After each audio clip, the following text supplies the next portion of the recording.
I want to thank Manny and 32PJ for having us here today and for allowing me the opportunity to convey my heartfelt condolences to Alan's family, who we heard from just earlier. I want to thank retired Lieutenant Shamsul Haq, who co-founded the Bangladeshi American Police Association, of which Officer Islam was a member. I landed back in New York City this morning and went directly to the home of Officer Islam, where I met with members of his family, young and old,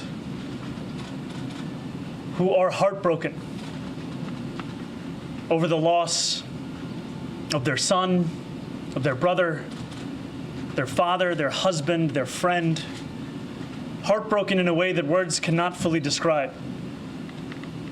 And as we spent close to an hour together, there were moments that stayed with me.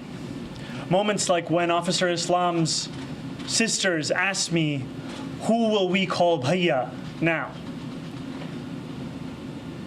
Moments like when his brother-in-law told me of how it was Officer Islam that brought him to this country, that took him to get his first learner's permit, that got him his first job working at a restaurant in Union Square, where they would speak together every single day.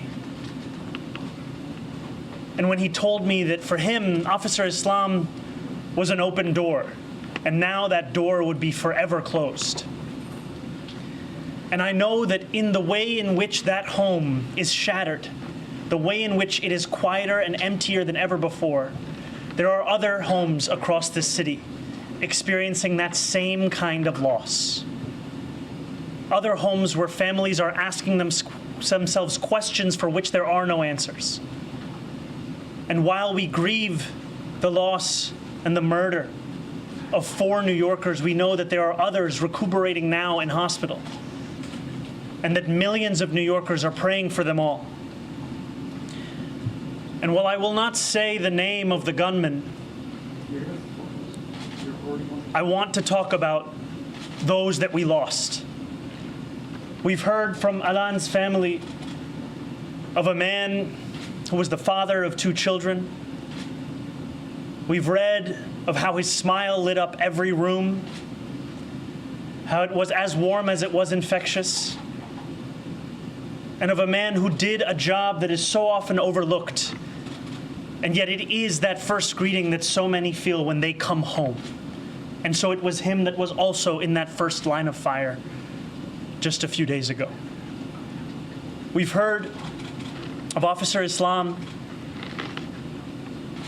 a police officer who leaves behind 2 young children, a pregnant wife due to give birth just in the next month, 2 aging parents, one of whom is struggling in his own health. And we know also of Wesley LePatner, who was a New Yorker that shone brightly across this city, who served on the boards of the Metropolitan Museum of Art, the UJA Federation, the Heschel School, who served on the board of the Yale University Library Council, who is remembered by friends and by colleagues for the incredible achievements she leaves behind, and for the 2 children and husband that mourn her today, as do all New Yorkers. And also of Julia Hyman, a 27-year-old New Yorker who grew up here, who attended Riverdale High School, captained 3 different teams in her senior year, attended Cornell University, for which she just went to a 5-year reunion, and was remembered by colleagues at her workplace today as a superstar. A life cut short by a senseless act of violence. And as New Yorkers across the 5 boroughs and Americans across the country mourn this mass shooting, we are reminded that no matter how strong our gun laws are in this state, we are only as safe as the weakest laws in this nation. And so in this moment, the onus is on all of us to follow the words of Alain's brother and to put forward a vision of stronger gun laws. And I echo the call from Governor Hochul for a nationwide ban on assault rifles, as it is horrifying to each and every one of us in this room and beyond that a man with such documented mental health struggles was able to purchase a weapon, leave alone a weapon of such devastating capability. And we know that the consequences of national inaction, though we feel them this week in Midtown, we know that they join a list of so many other places across this country. Be they Uvalde, be they El Paso, be they Sandy Hook, be they Charleston. As mayor, I will lead calls to ensure that we pass the legislation necessary beyond New York, such that every New Yorker can rest assured that we need not prepare for the next iteration of this horrific mass shooting.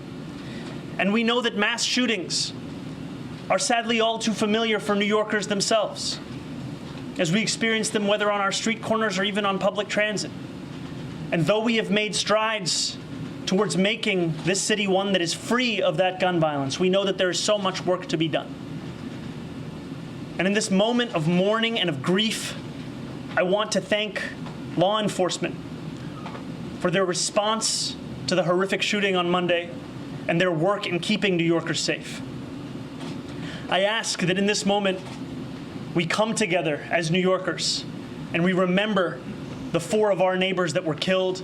We honor their memories and we live up to the way in which they led their lives. Thank you. Marsha? Hi, Marsha. Thank you. I'm wondering, I know you just talked about the fact that you wanted to honor the people who responded Monday. And the reason I'm asking the question is I wonder if your views about the NYPD have changed over time, especially in light of this shooting and the fact that both Governor Cuomo and Mayor Adams have criticized your past statements about the SRG, the strategic response group, which did respond because they claim that you said it should be disbanded. Do you still believe that? And do you want to send any kind of a message of healing to the police department about views that you now have developed? Over the course of this race, I've been very clear about my view of public safety and the critical role that police have in creating that. Public safety that officers are tasked with delivering while we ask them to respond to nearly every failure of the social safety net. And the vision that we've put forward in this campaign, despite what others may say, is not to defund the police. It is, in fact, to allow those officers to respond to these serious crimes that many of them signed up to address, and to do so by ensuring that we ask them to focus on those crimes and we ask mental health professionals to respond to calls of mental health crises. And as it pertains to the Strategic Response Group, when it was first formed, there was an intention for its use to be more akin to the manner in which it was deployed earlier this week. What we have found, however, is the city has come to rely upon the Strategic Response Group as its primary means of response to acts of protests across the city when New Yorkers exercise their First Amendment rights. And that decision in asking the members of that unit to respond to protests, as opposed to what was the stated reason, is a decision that has led to the violation of a number of New Yorkers' civil rights, and it's a decision that has been the basis of my critique of the use of the group towards that end. And what I would also say in this moment is that it is beyond me that politicians are looking to use these days to score such cynical political points on the very day that I held the father of Officer Islam in my arms as he could not utter a single word, and as I felt him sobbing at the memory of his 36-year-old son who will never come home.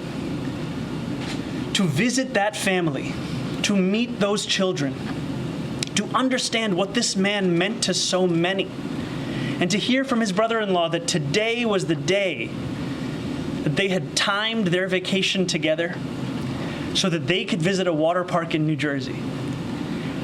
And that the brother-in-law's children knew they were supposed to go, Officer Islam's children knew they were supposed to go, and yet they were at home mourning a father who will never return. This is a time to honor those memories. This is a time to lead this city in coming together, not a moment to try and score the very points that turn so many New Yorkers away from politics. Henry? I'm just welcome. Thank you. I'm sorry that you're coming back, as we all are. I was actually just with former Governor Cuomo, and he was asked specifically, about a statement I believe you already made a day or two ago, that cheap political points, which you just said should not be scored in a moment like this. And he said effectively, if he doesn't like it, perhaps he should retract some of the words he has said previously, talking about police being racist or anti-LGBTQ, or that they should be defunded or dismantled. So this is a little bit of what Marcia asked, but as you've grown and reflected, and I feel, in fairness to you, you've been good about talking about growing and reflecting and always having conversations. Do you wish you hadn't said some of those things a few years back?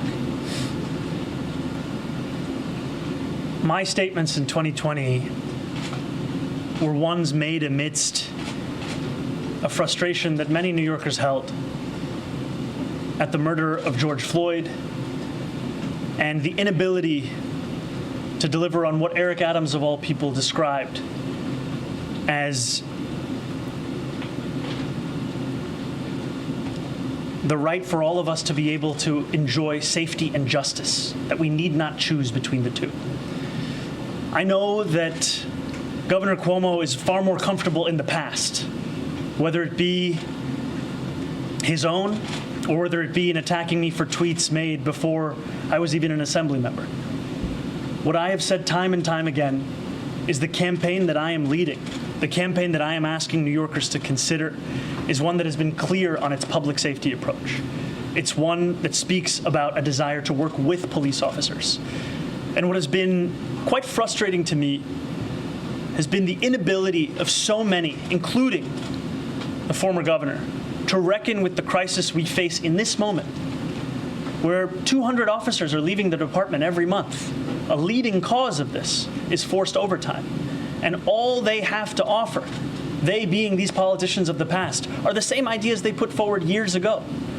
What I am speaking of is a vision that will not only address public safety, but also keep officers in this very police department, will ensure that they can actually respond to the crimes that are being committed in this city. Because as we've seen in the first quarter of this year, we were only able to resolve 35% of all of those crimes that were reported. And part of that is a reflection of asking officers to do nearly every single thing we can think of. And so I'm proud of the public safety platform we've put together. And I would say that for the former governor to have spent an entire day speaking almost exclusively about me and barely about the New Yorkers who have been killed is indicative of the very politics New Yorkers want to leave in the past. We want to honor the New Yorkers who have been taken from us far too soon. We want to know their stories. They are not merely statistics. We want to know of their smiles, their hopes, their dreams. And yet here we have a former governor calling every reporter he can find to speak about tweets. What kind of leadership is that? Hey, it's Will Kane. Click here to subscribe to the Fox News channel on YouTube. It's the best way to get our latest interviews and highlights. And click to subscribe to the Will Kane podcast for full episodes right now.